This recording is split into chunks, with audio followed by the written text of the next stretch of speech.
Hi everyone, I'm Rosemary, and in today's video I have 8 DIY no-sew pillow ideas using items purchased from the Dollar Tree. I'm excited to share the project, so let's go ahead and jump right in. For the first project, I'll be using these placemats from the Dollar Tree with this really nice black and white starburst pattern. I was going to originally use 2 placemats, but since this placemat has a back lining, I'm simply going to cut the thread on the top corner with a razor blade, or you could also use scissors. This will allow me to open up the one end, creating a little pocket where I can add the stuffing. For the stuffing, I will be repurposing the fill from an old comforter that I had. Old bed pillows also make a great source for stuffing, or you can buy new inexpensive ones at places like Walmart, Dollar General, or Family Dollar. When I'm adding the fill, I'm making sure that I am getting it well into the corners of the pillow, as well as making a nice even distribution of the stuffing. Now the thing about this particular placemat is that the back panel is rather sheer, so you can see the fill in the back. But since the front panel is opaque and you can't see it in the front, that's good enough for me for where I want to use these. But if that does bother you, you could use the method I was going to use originally, which was to use 2 placemats and attach them back to back. And I will be doing that method in the next DIY with another material. So I will show you how I did that in a minute, but I also wanted to point out that this is pretty much unique to this particular placemat, and other placemats will have more opaque backs, and this won't be an issue. And here you can also see how you can use this placemat pillows in pretty much any style, including holiday styles, as long as your placemat is the type that has the back lining. Now to close the hole where I did the stuffing, you could either do a hand stitch with a needle and thread, but since this is a no-sew video, I'm going to go ahead and use some stitch witchery, which is an iron-on fusible tape. And this is just one brand. It comes multiple different brands, very inexpensive, about $2 a roll, and it works just great. So then what I did was take a piece of that stitch witchery and place it there between the 2 pieces of material I wanted to bond together. And then once that was in place, I took a damp cloth, laid it on top of the material, and then took a hot iron set on high and placed that down and pressed down, and you hold it down there for 10 seconds to create the bond. And then here you can see how it just shores that seam right up. Creates a nice strong bond. Now this is one way to do it with a regular clothes iron, but I do actually like another way, and that is use a hair straightening iron. And so I do the same thing, put the piece of stitch witchery in between the 2 pieces of material, place the damp cloth on top, and then use my straightening iron to seal the deal. So as you can see, you still get that same great seal, but this method is easier to work with since the pillow does become cumbersome once it's filled.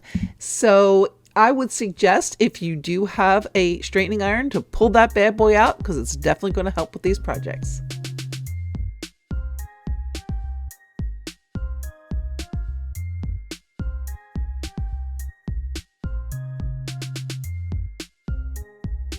For project 2, I'm going to be doing that back-to-back method, this time using these dish drying mats. The gray color and the texturized grid design will all come together to make a great modern look pillow. To join the 2 sides together, I'm again going to be using some of the stitch witchery. And this time I'm going to give a little better illustrated how-to. And what I did here was place one of the mats face down, and then I took some of that stitch witchery, and this is the 5/8 inch roll, and I just put it there along the edges of the first mat. And now I'm taking my second mat and I'm placing it there on top, this time with the good side facing out.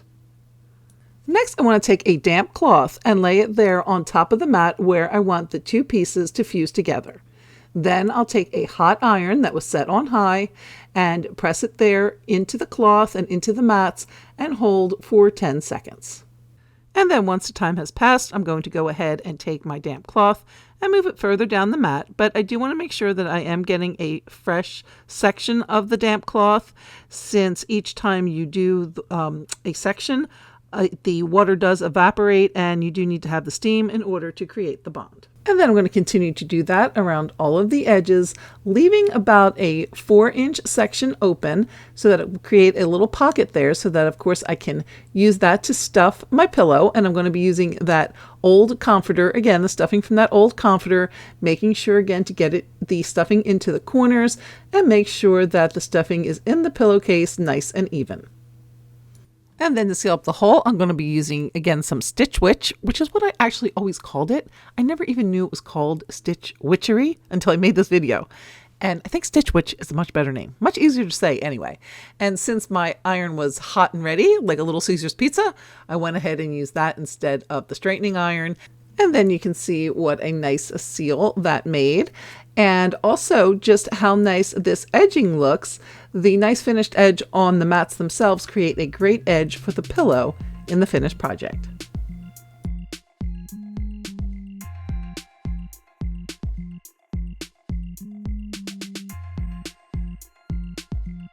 For the third pillow, I'm going to be using one of these super soft microfiber cloths found in the automotive section.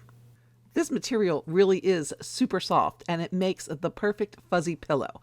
So I couldn't decide though which side was the fuzzier. So I kind of kept pushing it back and forth because I do want to get the fuzziest side on the inside at this stage, which will ultimately be the outside in the finished project. And once I figured out which one it was, I went ahead and just folded the material in half. And then I'm again going to line the edges with some Stitch Witch and repeat the whole damp cloth hot iron process all the way around, leaving a small pocket for stuffing. But then again, before stuffing, I will go ahead and pull the material inside out to get that, what I think is the fuzzier side on the outside. And then I just needed to seal up that edge, so I used again the Stitch Witch. And since I remembered this time to plug in my flat iron, I used that for this one. Next, I wanted to add some embellishments to this pillow, and I thought these little pom-poms from Dollar Tree, get them in the craft section, would be the perfect addition. And so at first I thought I'll use this fabric glue, also from Dollar Tree, that I would use to attach them, but it didn't work out so well. So I decided to go back to the old tried and true hot glue, and it worked perfectly. Now, you may be thinking, hot glue? What a terrible suggestion. But actually, I have found that with these highly texturized materials, hot glue is an excellent choice. Once that bond is on, you literally need to cut that out in order to get those two pieces of material separated.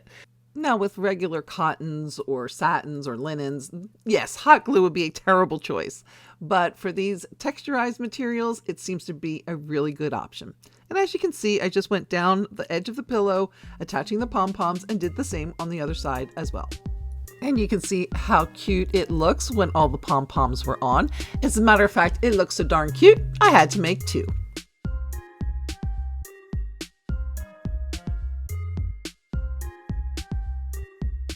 And here are some other options of high texture materials that work great with hot glue to make some awesome pillows. And if you're a fan of Dollar Tree DIYs, you've probably already seen some excellent examples of pillows made with these materials. I also did a version of the shaggy bath mat pillow in my H&M Dollar Dupe video, which I will link here and in the description if you'd like to check it out. But for pillow number 4 in this video, I'm going to be using this gray and white throw rug with tassels to make this super quick and easy long pillow by laying the rug flat and applying hot glue along the bottom half of the one edge. Then I'll simply fold it in half and secure the two sides together. Then repeat the process on the other side. Next, I'll go down the long side, again using a thin stream of hot glue and pressing the two sides together, again leaving about a 4-inch pocket for stuffing. And then once the pillow was stuffed, I just used some more hot glue to seal up the hole. And I just wanted to show you here how well the hot glue works on these texture materials. I mean, you cannot pull these two apart. This is like an indestructible bond. So have no fear in using hot glue for these types of materials. And I thought that made the perfect addition to my new pillowscape of accent pillows made with Dollar Tree materials and in just a few minutes.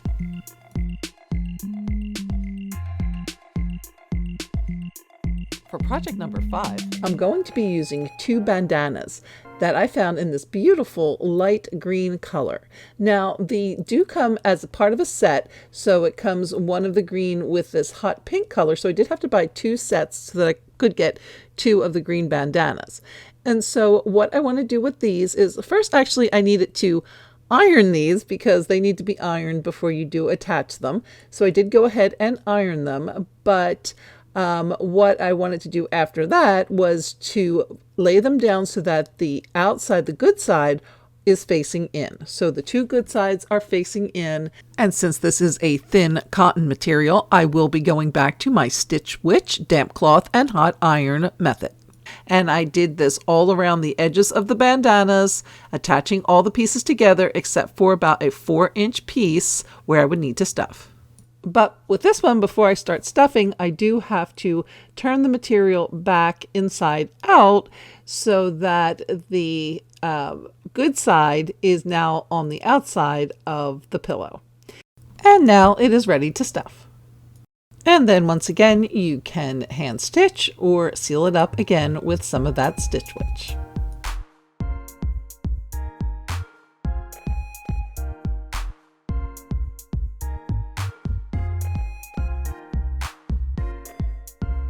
For pillow number 6, I'm going to be using one of these Dollar Tree pillowcases.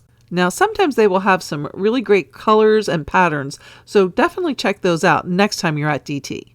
Since the width of the pillow is 20 inches, all I needed to do to turn it into a 20 by 20 accent pillow was to measure the length to about 21 inches to allow some space for the hem and cut there. Next, I simply turned the pillowcase inside out and used a strip of Stitch Witch to create the majority of the seam along the open side, again leaving about a 4-inch pocket. Next, I turned the pillowcase back to the good side out before stuffing and then sealing with another strip of Stitch Witch. And then there you go, an almost instant accent pillow.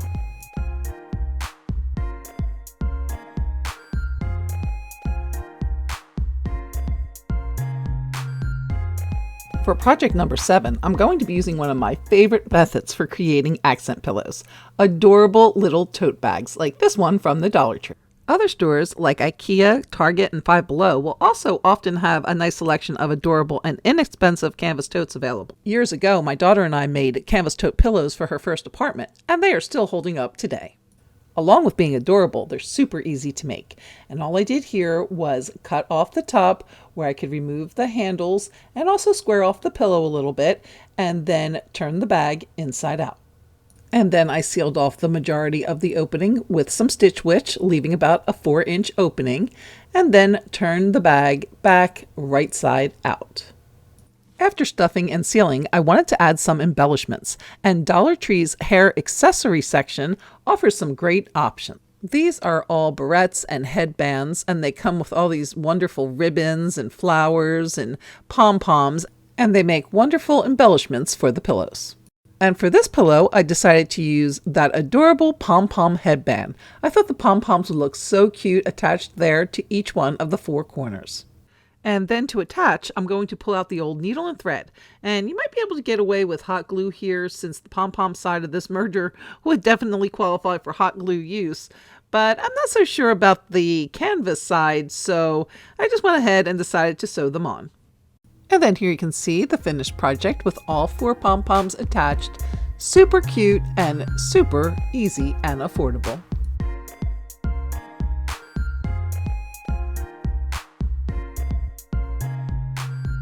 The 8th and final pillow in this video is the easiest of the lot.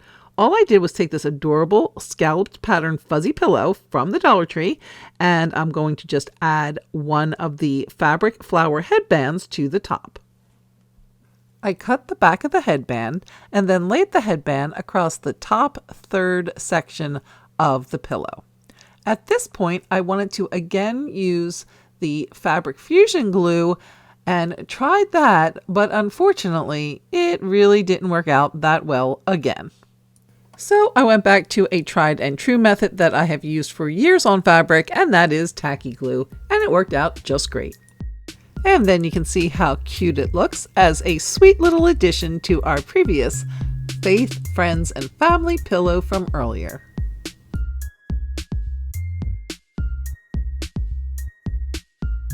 Well, I hope you have enjoyed these quick, easy, and affordable no-sew pillow idea DIYs made with items purchased from the Dollar Tree.